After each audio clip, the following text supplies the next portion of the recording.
महाकुंभरे बुड़ पकाइबाकु जाई महिला निखोज थानार द्वारस्थ होइछंती परिवार लोक। नीलगिरी थाना तीन देश गाँवर दमयंती पाढ़ी गत 27 तारिख में परिवार किछि सदस्य ग्रामवासी प्रयागराज रे बुड़ पकाइबाकु जाइथिले। हेले 29 तारिख दिन स्नान करबाकु जाई केवाड़े निखोज हो जाइछंती।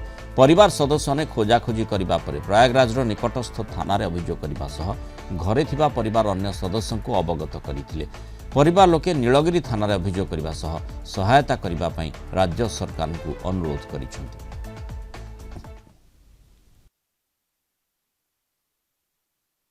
प्रयागराज को दर्शन करने जाइए 27 तारिख दिन हठात 29 तारिख दिन गाधोई आसवा समय हठात निखोज हो गले।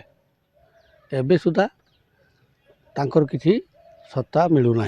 4 जन हजिया भर 3 जन लोक मिलगले आउ जड़े लोक मिलू ना।